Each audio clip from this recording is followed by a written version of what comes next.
Brent just crashed 5% after a game-changing diplomatic breakthrough.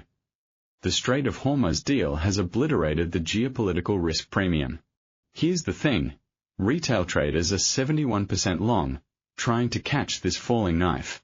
But institutional flow is telling a completely different story. Watch my full breakdown to see exactly where I'm positioning for the next 48 hours. This could be the pivot you've been waiting for. The Strait of Hormuz just opened up, and Brent Crude Oil got absolutely obliterated. This is Andrew from Alpha Market Meridian, and I've been trading energy markets for 20 years. And let me tell you, I've seen geopolitical premium evaporate before, but the speed of this move is something else entirely. We're looking at a 5.18% collapse, down to 79.37, and this is not just a normal correction. This is a structural regime shift unfolding in real time. You need to understand what just happened because this changes everything for your oil trades over the next 3 to 5 days. U.S. Treasury Secretary Scott Bessent announced an interim diplomatic agreement with Iran to keep commercial shipping lanes open. And just like that, the fear of supply disruption has been completely neutralized. The market had been pricing in a persistent risk premium through 2026, and now that premium is gone. But here's where it gets really interesting. And this is where I want you to pay close attention because the technical setup we are seeing reminds me of the August 2022 energy squeeze. Back then the same liquidity grab fooled everyone who was positioned the wrong way. And I think history is about to repeat itself. Here is the bottom line heading into the next 48 hours. Brent crude is aggressively bearish on the daily and weekly timeframes, and we are trading completely below all major moving average clusters. The key level you absolutely must watch is 80.50. That was previously support, and it has now flipped into a major resistance wall. For this bearish thesis to continue, we need to see any corrective rallies fail right around that area. The invalidation level that would completely change my mind is a daily close back above the 200-day moving average at 82.80. If we reclaim that level, we have to reevaluate this entire setup. Until then, my bias is short on any strength. Now before we dive into the technical details, let me first walk you through the news and data events that triggered this move because understanding the fundamental backdrop is absolutely critical right now. Let me lay out exactly what happened in the last 24 hours because the news flow here is absolutely critical. The big headline, and I mean the really big headline, is the Strait of Hormuz diplomatic breakthrough. This is not just some small geopolitical development. We are talking about a choke point that handles roughly 20% of global oil shipments. The interim agreement announced by Scott Bessent effectively guarantees open commercial shipping lanes, and the market has responded by completely deflating the geopolitical premium that had been supporting crude prices through much of 2026. But here is the really interesting part that I think most traders are missing. The headline news is driving the price action, but the underlying fundamentals are even more concerning. We also got a surprise build in U.S. crude stockpiles from the latest EIA report, and on top of that, there are unconfirmed reports circulating that key OPEC Plus members may start phasing out voluntary production cuts as early as next quarter. This is a combination that I've seen before in my career, and when supply fears are removed and demand concerns start taking center stage, the downside can be significant. Now I want to walk you through the upcoming economic calendar because these events are going to drive the next move in oil. First up, today we have U.S. weekly initial jobless claims, and I cannot overstate how important this data point is right now. If we get a weaker than expected print, that is going to amplify global demand fears and push oil even lower. The Fed chair speeches later today are also crucial because they give us insight into the pace of future economic growth and industrial demand. But the real big one for oil traders is China's trade balance and crude import data which is approaching. China is the world's largest crude importer, and any weakness in those numbers will lock in long-term bearish control over this market. Institutional desks are already shifting their narrative. The consensus I'm seeing across macro funds is that with the geopolitical threat neutralized, we are returning to a demand-efficient story. One major bank analyst I spoke with noted that unless Chinese economic data rebounds sharply, every rally toward the 200-day moving average is going to face heavy selling pressure. This is what I mean when I say the regime has shifted. We are no longer trading supply fears, we are trading demand realities. So with that fundamental backdrop in mind, Let's dive into the price action and see what the charts are actually telling us. Now let me show you what the technicals are revealing, because this is where the real edge is. I want to start on the weekly chart because this gives us the big picture context. We have a neutral monthly trend trapped within a broad multi-month structural range, but the weekly trend has turned decisively bearish. We are breaking cleanly below long-term moving average clusters, and that is a powerful signal that the intermediate-term momentum has shifted. What stands out to me is not just the break, but the velocity of the move. The weekly candle is massive, and it tells me that institutional money is aggressively dumping positions. When we move down to the daily chart, the picture becomes even more bearish. We are seeing strong bearish momentum with high volume. Breakdown following the geopolitical news. The price has broken completely underneath all major long-term reference moving averages. And let me give you the specific numbers because this matters. The 5-day moving average is at 81.20, the 10-day at 81.95, the 20-day at 82.50, the 50-day at 82.10, the 100-day at 82.40, and the 200-day at 82.78. So we are trading well below all of these levels. I've seen this exact setup 3 times in my career. Twice it led to a violent continuation lower, and once it resulted in a sharp reversal. The tell here is the volume and the ADX reading. Now the ADX at 33.10 on the daily chart confirms we have a strong, accelerating bearish trend presence. That is a significant reading because it tells us the downward momentum is still building, not exhausting. The RSI at 3180 is approaching the official oversold threshold, and the CCI is deeply extended into oversold territory at negative 142.6. These readings indicate intense downward momentum, but they also suggest we could be due for a short-term relief bounce. We need to be careful not to confuse a potential bounce with a trend reversal. On the 4-hour chart, we have a steep downward extension with sustained lower highs and lower lows trading under the short-term exponential moving averages. This is the textbook definition of a strong bearish trend. The MACD histogram is at negative 0.895. With the fast line moving sharply below the signal line, accelerating downward. The stochastic is locked in a bearish alignment in the lower boundary with percentage K at 18.5 and percentage D at 22.1. And the Williams R is deeply embedded in the oversold momentum band at negative 88.2. Now moving to the 1-hour chart, we are seeing some intraday stabilization with a brief horizontal consolidation following that sharp 5% decline. This is typical after such a violent move.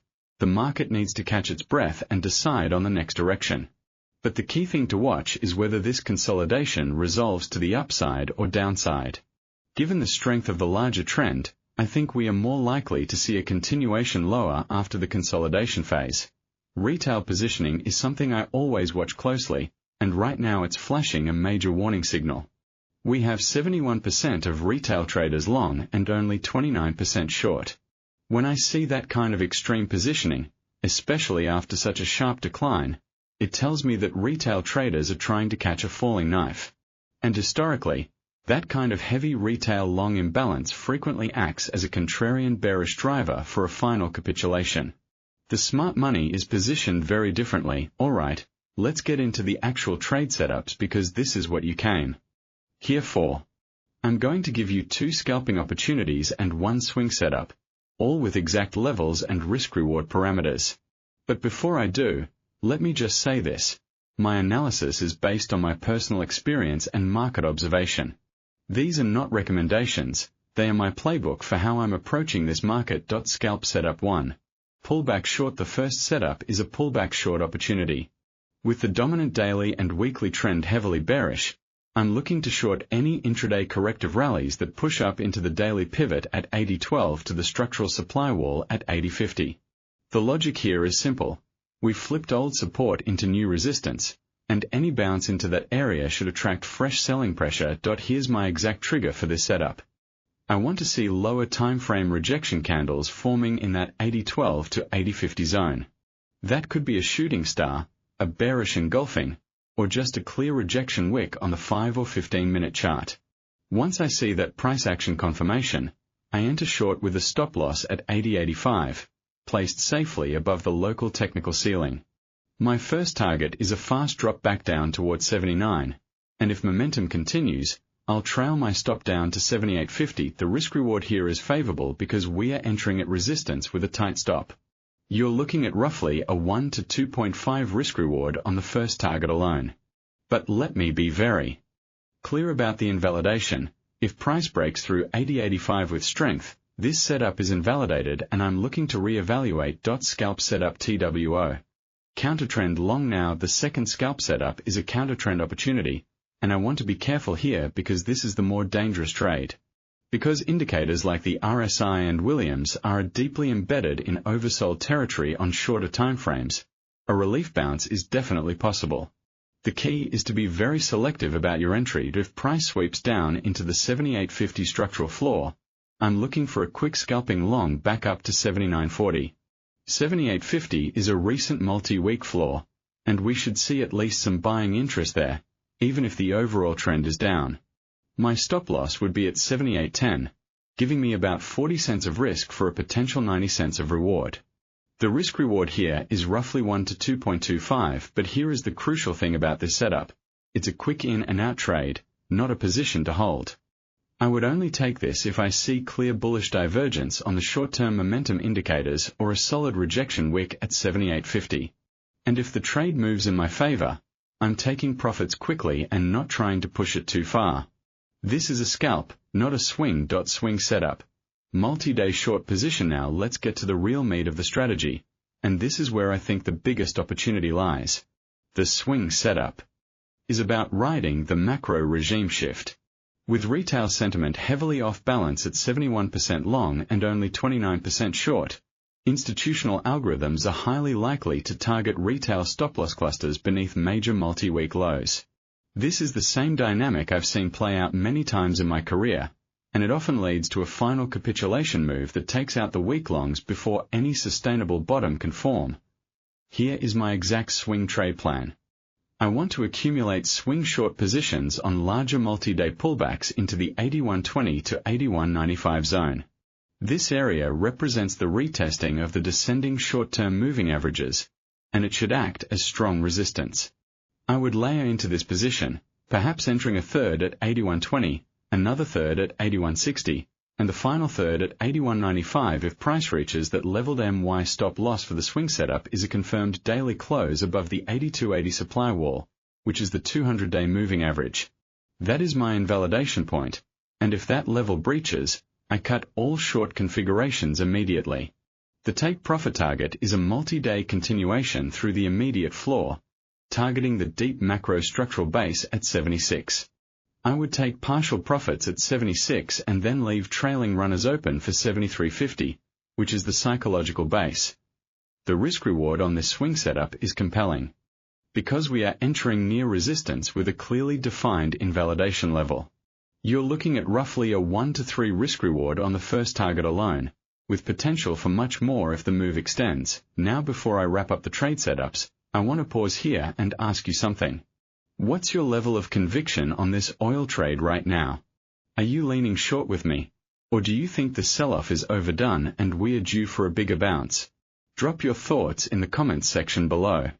I read every single comment, and I want to know what you're seeing in this market. Now let's talk risk management, because this is where traders separate themselves from the pack. With the ATR massively expanded to 2.45 due to the high-velocity sell-off, position sizing becomes absolutely critical. You cannot trade this market the same way you would in a low volatility environment.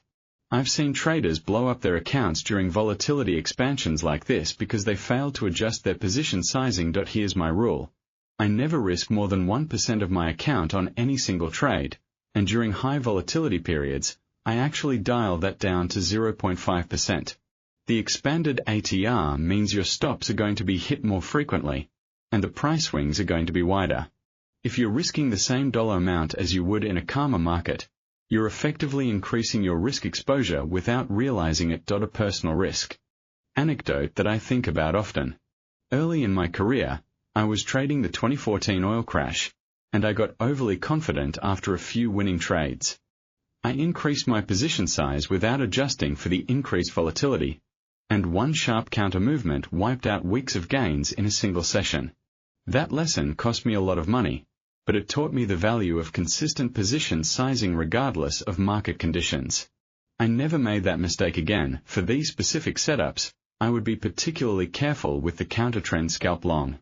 It's a valid trade if the conditions are right, but the overall trend is bearish, so you're fighting the larger momentum.